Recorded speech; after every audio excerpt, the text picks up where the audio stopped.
Assalamualaikum warahmatullahi wabarakatuh. Salam sejahtera untuk kita semuanya. Bagaimana nih kabarnya hari ini? Semoga kita semua selalu ada dalam lindungan Allah Subhanahu wa taala. Amin. Video kali ini akan menyampaikan materi dengan judul menulis teks eksplanasi. Pembelajaran bermakna dari materi ini adalah diharapkan kita semua semakin peduli terhadap lingkungan sekitar.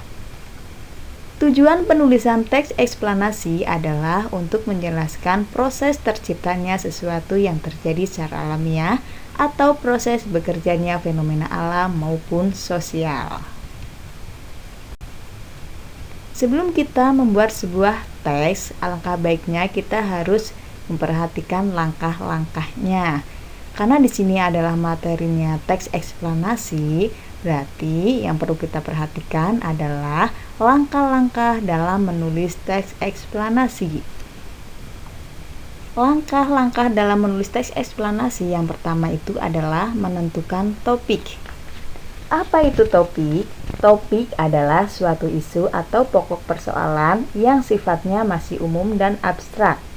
Topik pada dasarnya merupakan pokok pembicaraan dalam keseluruhan tulisan yang digarap dan sebagai landasan yang dapat digunakan oleh seseorang penulis untuk menyampaikan maksudnya. Sedangkan topik yang terkandung di dalam teks eksplanasi merupakan peristiwa nyata yang berhubungan dengan ilmu pengetahuan atau kasus-kasus lain yang bersifat ilmiah. Langkah selanjutnya adalah menyusun kerangka teks. Kemudian setelah menyusun kerangka teks, langkah selanjutnya adalah mengumpulkan bahan atau sumber data.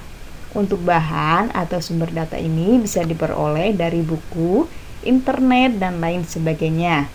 Langkah selanjutnya setelah mengumpulkan bahan yaitu mengembangkan kerangka teks menjadi sebuah teks yang utuh.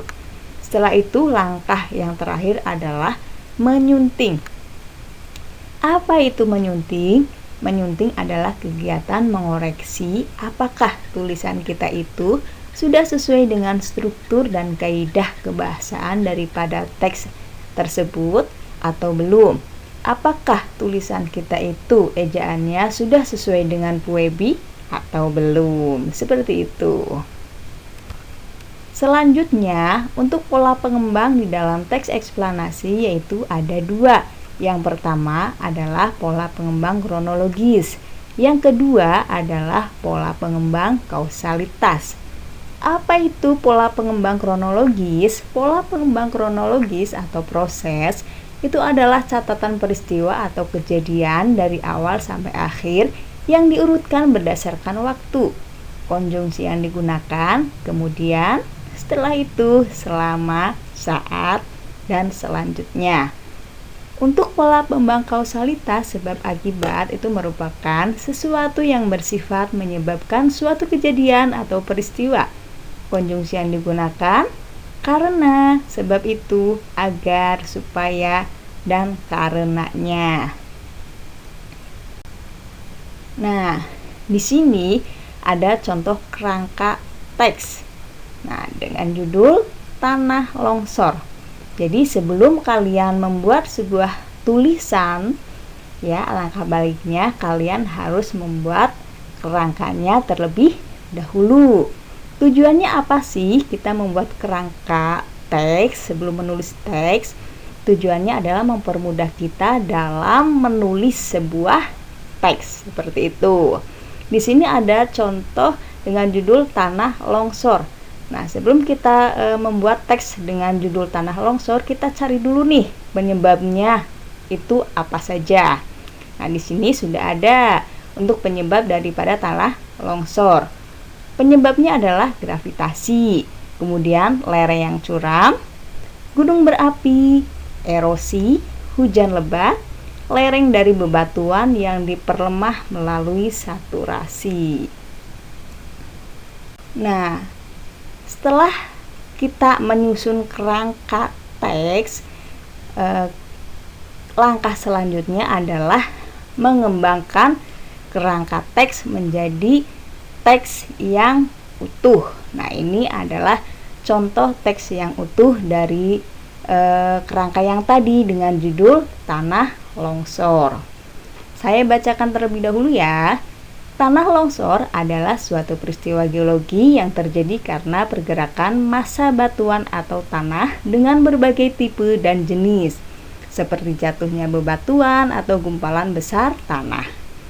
Secara umum, kejadian longsor disebabkan oleh dua faktor, yaitu faktor pendorong dan faktor pemicu. Faktor yang memengaruhi kondisi material sendiri, sedangkan faktor pemicu adalah faktor yang menyebabkan bergeraknya material tersebut. Meskipun penyebab utama kejadian ini adalah gravitasi yang memengaruhi suatu lereng yang curam, namun ada pola faktor-faktor lainnya yang turut berpengaruh, di antaranya erosi, lereng dari bebatuan dan tanah yang diperlemah melalui saturasi yang diakibatkan hujan lebat, dan gunung berapi yang menciptakan simpanan debu yang lengang, hujan lebat, dan aliran debu-debu. Untuk mencegah tanah longsor bisa dilakukan, seperti tidak membuat kolam atau sawah di atas lereng, tidak mendirikan rumah di bawah tebing, jangan menebang pohon di sekitar lereng, jangan memotong tebing secara tegak lurus, dan tidak mendirikan bangunan di sekitar sungai. Nah, untuk teks dengan judul tanah longsor ini ada 3 paragraf. Ya. Paragraf yang pertama ini merupakan struktur teks eksplanasi bagian identifikasi fenomena. Kemudian paragraf yang kedua merupakan struktur teks eksplanasi bagian rangkaian kejadian. Sedangkan paragraf yang ketiga atau yang terakhir ini merupakan struktur teks eksplanasi bagian ulasan, seperti itu. Demikianlah video kali ini, semoga bermanfaat. Wassalamualaikum warahmatullahi wabarakatuh.